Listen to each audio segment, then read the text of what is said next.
and Mr. Ambassador is going to talk more political side of the region. And EASTMED is very important for us. There are lots of gas discoveries in the region. Someone says that it's very good. There are lots of resources to make a competition with Russia. Someone says there is not so much, there is no enough oil and gas in the region.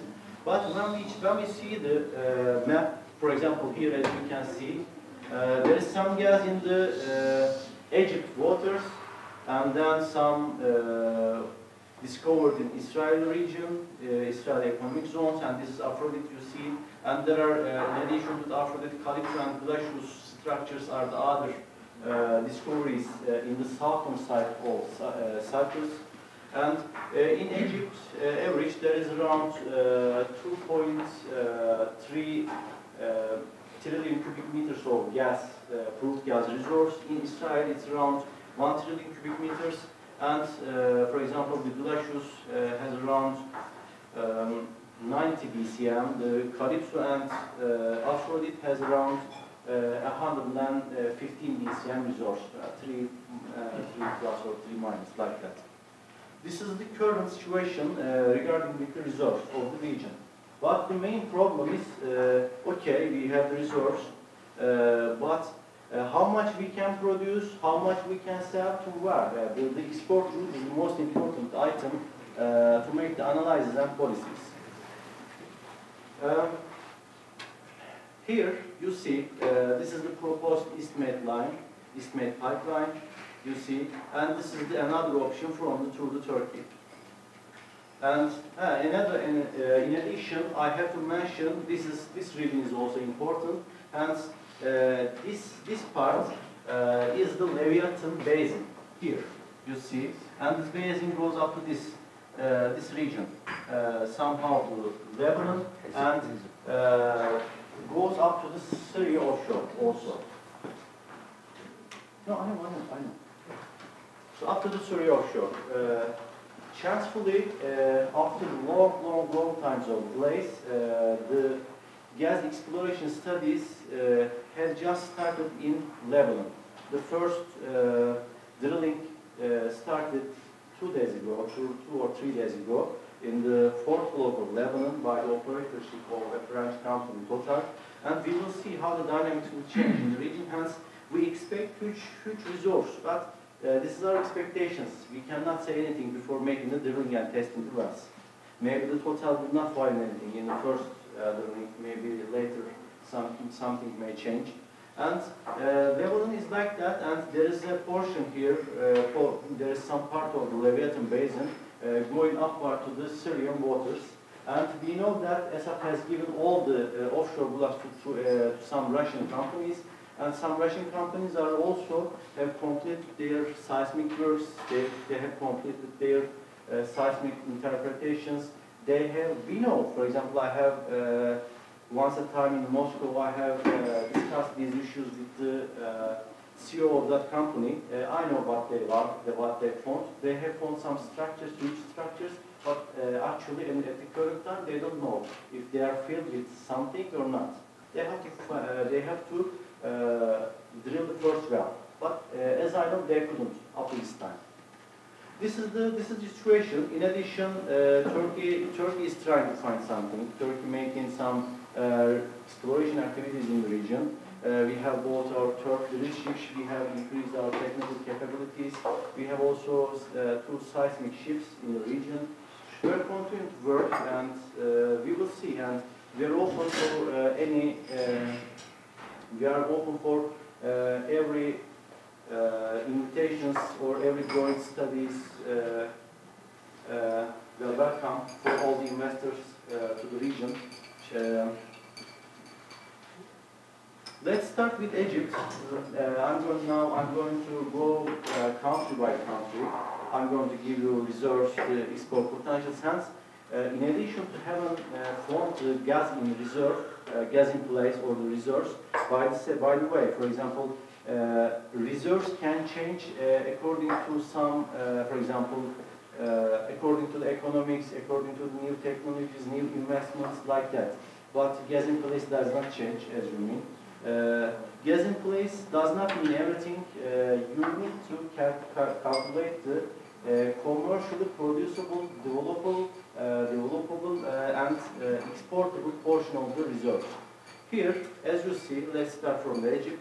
In TESPAM studies, you can find these graphs and the detailed analysis in our website, in our magazines. Regarding from the Egypt side, up to the 2050s, maybe these are the, from internationally, the only studies you can find from publicly. Up to the 2050s, this is the total gas production of Egypt. You can see the gas production without the new discoveries. These are the old fields, and these are the new discoveries, as you see. By the help of the new discoveries, Egypt is on the way to start to be a gas exporter than being an importer. Currently, Egypt is an importer.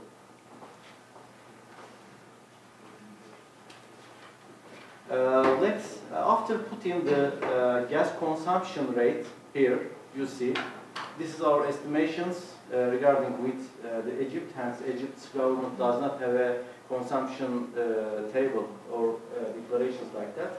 After adding this, you see that this is the gas balance and this is the export potential. Regarding to the export potential, let's say that, for example, this is somehow higher than getting lower. For such a case, you put average line here to the 20 BCM. Let's say that it's going to be around 20 BCM. The Egypt's export potentials in these years, for example, this is 2020, and after 2034, there is no gas export potential of Egypt. But new discoveries may change, but I know that nearly all the huge fishes are drilled in the Egypt waters. By the way, this is the gas export potential and how Egypt is going to export this gas. This is the Egypt's existing LNG facilities, 10 plus 6.8, which means around 17 BCM Egypt has an export potential with LNG, which means Egypt is going to fulfill its own LNG export capacity with its own resources in these years, after these years. And let's come to Israel, and we already have, this graph has prepared maybe 3 years ago, and while I have tried to update it, our assumptions were right, as I see. For example, this is the Leviathan, the most important field of Israel, and we have put the second phase of Leviathan here, around 28. You see the production increases. We have put the Dalit, Karish, Tanin, Tamar, Southwest, Leviathan, Noah, Maribi, Tamar, all the fields, all the existing discovered fields in this graph, and we have put the reserves and the production profiles. This is our estimated gas production of Israel. First of all, thank you very much for TESPAM for organizing this event. I know you had a sleepless night last night with so many maneuvers, but I think you managed to bring us to a very suitable place. Thank you also for the moderator. Second, I'd like to thank the university for hosting us at such a short call. This is a wonderful place, and I'm extremely happy to be here. And I'd like to thank everybody that is here today, that made some time free for this important geopolitical issue. I know all of you, students and non-students, are very busy, and I do appreciate very much the fact that they came over here today, mainly what is known as the backbencher. No offense to the front benchers. I'd like also to say a few words about the situation where we are. I think being the two biggest democracies in the Middle East, Israel and Turkey, both are facing challenges day in and day out, their own challenges, conventional challenges. We know to appreciate very much what you are going through. We send our condolences to the victims of the last war you are involved, and wishes for speedy recovery for the people that were injured. It's a very complicated political situation. Israel and Turkey do have bilateral tensions. I think all of you are aware. We'll speak about the presentation, and yet I think from a humanitarian point of view, we do appreciate and we do understand deeply the tragedies that you are going through. So from the bottom of our hearts, we identify with your background. Let's go to, okay. Let's go down to business, since I know some people here are about early. So I will be very brief. I will use the next 10 to 15 minutes to speak about the Israeli point of view of this geopolitical situation we are facing. We heard by now kind of an academic briefings that I also learned a lot. Thank you very much for that. But now, from now on, it's going to be less academic and more political, how things are being seen now from Jerusalem. So indeed, the Eastern Mediterranean, through, I would say, the discoveries in Israel, in Tamar and Leviathan started in 2011, 2012, but basically all this region, all this eastern part of the Mediterranean knew some, I would say, significant discoveries of hydrocarbon sources, mainly natural gas. If you're talking about the case of Israel, which we are going to speak at length later on, so you have Tamar in 2011, Leviathan 2012, some more smaller fields here, field here that belongs to the Palestinians, some fields in Lebanon. You have Aphrodite here, which belongs to Cyprus, and the huge one here, Zoe, which belongs to Egypt. So all this area new, I would say, came across significant discoveries from 2010, like 10 years ago, ongoing. As it is in the Middle East, very often those blessed discoveries also turn to be geopolitical challenge, and I'm going to speak about those challenges in the next 10 to 15 minutes. So this is the overall picture. Let us now concentrate in what concerns us in Israel, which is the Israeli sources. Sorry. Okay. So indeed, those are the offshore gas fields in Israel. Those Tanin, Dolphin, Galit, Noah, Marine B are smaller ones. Let us concentrate on Tamar, as it was discovered in 2011. It is working already, pushing already gas to the shore. And Leviathan, that was discovered in 2012. Both are being developed by a combination of an Israeli company by the name Delek Energy and an American company by the name Noble Energy, and they are behind those two. They are also involved in Aphrodite, but let's put Aphrodite aside. When the Cypriot representative will come, he will speak about it. Tamar has about 250 BCM. Leviathan has currently about 650 BCM. Altogether, in all the fields in Israel that Israel has, we are talking currently about 1,000 billion cubic meters. It's a huge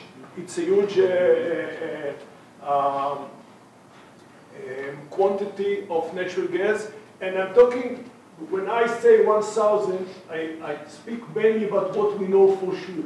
But there are prospects, and I think you did the right thing by talking also about prospects. The prospects are for another 1,000.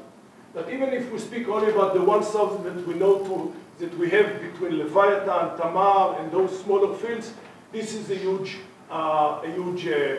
quantity. Obviously, so far, we don't need that much for local consumption. Talking about local consumption, let me just put a footnote. When people are talking about Israeli economy, and economies that did very well last year, judging by the Economist intelligence unit, which I think is reliable here to everybody, you're talking about 4.2% of GDP growth in 2019. This is in a year that was very challenging all over the world. You find very few Western states that have reached 2%. Israel have reached 4.2%. Many people think it's because of the high tech, which is true, but it's not only because of the high tech. The natural gas have contributed a lot to the GDP growth in Israel. But obviously, we do not need all the 1,000. We signed lately an agreement with Jordan, which is here on the Trans-Jordan or east of the Jordan, of marketing, exporting 3 billion cubic meter every year, and the contract is for 15 years. So we are talking here about 45 billion cubic meter. Egypt, it's already started on the 1st of, let me go back for a second to Jordan. I heard what you said, it's true, and also in another panel I watched over the weekend when our friend Murat Yetkin spoke.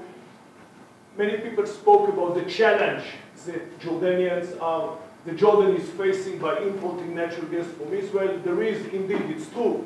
I'm sure our friend, the ambassador from Australia, is aware of it as well.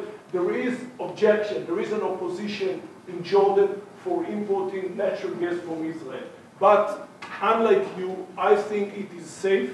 I don't think it's going to stop, mainly because not many people know, but Jordan doesn't have a huge economy, doesn't have a huge industry, and those 3 billion cubic meters are 85% of the overall sources of energy in Jordan. Hence, I don't think Jordan is going to cancel this deal. My wife and I, we were working 4 years as diplomats in Jordan. I don't consider myself as an expert to Jordan, but I do not believe that this deal will be cancelled. Egypt. We just signed an agreement with Egypt, and from January the 1st, an Israeli natural gas is going into Egypt. The agreement with Egypt is about 9 billion cubic meters a year. We said Jordan 3, Egypt it's 9 billion cubic meters. Again, agreement for 15 years. This natural gas is not, unlike Jordan, is not for local consumption in Egypt. It is mainly to be turned into liquid through the LNG facilities in the delta, along the delta, and being exported to Europe on boats. The main difference between gas and liquid, that gas cannot go by boats, by ships, it has to go by a pipeline. But if you turn it into liquid through what is known as LNG facilities, then you can send it by ships, let's say from, just for the sake of the argument, from Alexandria to Mersin, and then in Mersin they turn it again into gas, because in order to operate it as an energy source it has to be gas. But if the challenge is to cross the Mediterranean, you can either do it by pipeline, to gas by pipeline, or through liquid by boats. This is just kind of a general remark. I guess most people know it, but just to be on the safe side. So this is basically Israeli offshore gas fields. Now, obviously now, the question now is, what do we do with this gas? Because again, when you're talking about 1,000 BCM, and when you're talking about exporting to Jordan 3 BCM a year, and to Egypt 9 BCM a year, and the Israeli local consumption also. So the main problem is how do you export it, and the main market that we are interested in is Europe, and I think we would consider Turkey in that sense as part of Europe, so I don't want to get into this political discussion, but when we say export it to European market, we talk also about, I hope I'm not messed up with our friends from the EU. So basically, we have 4 different options to export our gas, our natural gas, to Europe. The first one was mentioned in your presentation, the EASTMED pipeline, which starts, let's say this is Tamar, this is Leviathan, that would run into, okay, here it's more clear. Okay, so we are talking here about Leviathan, which is here between H, Haifa, and B, go all the way through Cyprus, take with it the natural gas of Aphrodite, goes to Crete, goes to Greece, and then continue to Italy. The last part is known as Poseidon. Advantages, there is a political will. That's important. There is the political will of Cyprus, there is the political will of Egypt, there is the political will of Greece, there is the political will of Israel. Italy, the destination, it depends.